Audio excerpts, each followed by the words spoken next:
မွေးဖွားချီးတင်လာခဲ့တဲ့ပြည်နယ်လေးကိုမေ့မသွားပဲကိုတခါသွင်းတဲ့မှတ်တရအနေနဲ့အောင်ပွဲခံခဲ့တဲ့သူ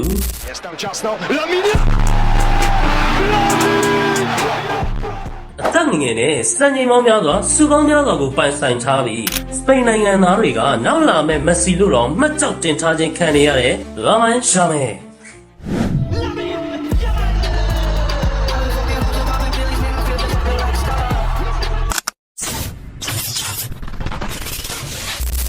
လာမိုင်းရှာမဲနာစတိုရီအဗာနာဆိုတဲ့ဂျိုသားလေးကို2009ခုနှစ်ဇူလိုင်လ23ရက်နေ့မှာစပိန်နိုင်ငံဘာစီလိုနာမြို့ရဲ့ Espluguio de Llobregat ဆိုတဲ့ပြည်နယ်လေးတစ်ခုမှာမွေးဖွားခဲ့ပါတယ်။ရှာမဲရဲ့အဖေဖြစ်သူကတော့မိုရိုကိုသားဖြစ်ပြီးတော့အမေဖြစ်သူကတော့အာဖရိကတိုက်ရဲ့ Equatorial Guinea ဆိုတဲ့နိုင်ငံသူပဲဖြစ်ပါတယ်။လာမိုင်းရှာမဲဆိုတဲ့နာမည်ဖြစ်ပေါ်လာတဲ့အကြောင်းရင်းကတော့ရှာမဲရဲ့ကိုယ်ဝင်ကိုလွှဲထားတဲ့အချိန်မှာသူ့ရဲ့မိဘတွေကငွေကြေးခက်ခဲရှိခဲ့တာကြောင့်သူတို့ရဲ့မိတ်ဆွေနှစ်ဦးစီကရာမဲကိုမွေးဖွားဖို့အတွက်ငွေကြေးကူညီတောင်းခဲ့ရပါတယ်။ဒီလိုနဲ့ရာမဲလေးမွေးဖွားလာတဲ့အချိန်မှာတော့အဲ့ဒီမိတ်ဆွေနှစ်ယောက်ရဲ့နာမည်ကိုဂုဏ်ပြုတဲ့အနေနဲ့လာမိုင်းရာမဲနာဆိုရီအဗာနာဆိုပြီးအမည်ပေးခဲ့ပါတယ်။ရာမဲလေးတစ်နှစ်သားရွယ်ရောက်မှာတော့သူ့ရဲ့မိဘတွေကအစစ်မပြေမှုနဲ့သဘောထားကွဲလွဲမှုတွေကြောင့်ကွာရှင်းခဲ့ပါတယ်။မိဘတစ်ပါးကွာရှင်းပြီးနောက်မှာတော့ရာမဲရဲ့ဘဝမပြည့်စုံခြင်းငွေကြေးနှဲပါခြင်းနဲ့ပညာရေးလူမှုရေးစတဲ့အခက်အခဲတွေများစွာကိုမိခင်နဲ့အတူရင်ဆိုင်ခဲ့ရပြီးမိခင်ဘက်ကအမျိုးတွေလက်အောက်မှာပဲကြီးပြင်းလာခဲ့ရပါတယ်။ရှာမဲဟာသူ့အသက်6နှစ်လောက်မှာကလေးကဘောလုံးကစားရတာကိုဝါသနာပါလာခဲ့တာကြောင့်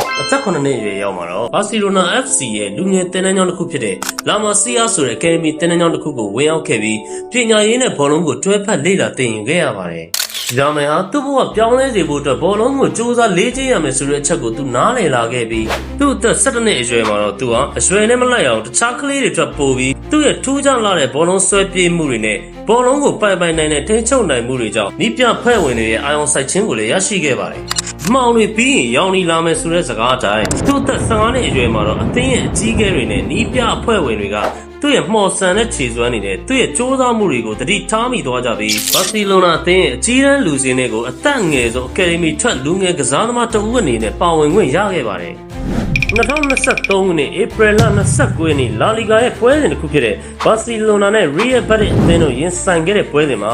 အချိန်83မိနစ်မှာပဲပထမဦးဆုံးဘာစီလိုနာအသင်းအတွက်ပွဲဥထွက်ကစားခဲ့ရပါတယ်။အဲ့ဒီပွဲစဉ်အပြီးမှာတော့ရှာမယ်ဟာဘာစီလိုနာအသင်းအတွက်ဒုတိယမက်ဆီဖြစ်လာနိုင်တဲ့ကစားသမားဆိုပြီးမီဒီယာတွေနဲ့စပိန်နိုင်ငံသားတွေကမှတ်ကြောက်တင်ခဲ့ကြပါတယ်။ I learned some English from Messi. His English very good. ရမယ်ဟာ2023ခုနှစ်ဖေဖော်ဝါရီလ2ရက်နေ့မှာတော့ဘာစီလိုနာအသင်းနဲ့2026ဇူလိုင်လ30ရက်နေ့ထိတက်တန်းရှိစာချုပ်တစ်ခုကိုချုပ်ဆိုခဲ့ပါတယ်။နောက်ပိုင်းမှာတော့ရမယ်ဟာပွဲဥထွက်လူစင်းတွေမှာပါဝင်ခဲ့ရပြီးဂိုးတစ်ခါသွင်းတဲ့သူမွေးဖွားကြီးပြင်းခဲ့တဲ့နယ်မြေလေးတစ်ခုရဲ့စာရိုက်ကုတ်အမှတ်ဖြစ်တဲ့08304ကနောက်ဆုံးကနန်း3လုံး304ကိုသူ့ရဲ့နယ်မြေလေးကိုဂုဏ်ပြုတဲ့အနေနဲ့အောင်ပွဲခံခဲ့ပါတယ်။ဒါ့အပြင်စပိန်နိုင်ငံရဲ့လက်ရွေးစင်အသင်းကြီးမှာလည်းလူငယ်ကစားသမားအနေနဲ့ရွေးချယ်ခံခဲ့ရပါသေးတယ်။ဒီလိုအသက်ငယ်ငယ်နဲ့စူပလောင်းပေါင်းများစွာကိုပိုင်ဆိုင်ထားတဲ့အပြင်ရိုနယ်ဒိုမက်ဆီနေမာဒမ်ဘီလီစတဲ့စီနီယာကစားသမားတွေနဲ့အပြိုင်အသက်ငယ်ငယ်နဲ့ဘောလုံးဒီယိုဆုအတွက်ပါရေပန်းစားခဲ့သူတူလည်းဖြစ်ပါတယ်လက်ရှိချိန်မှာတော့ရမယ်ဟာ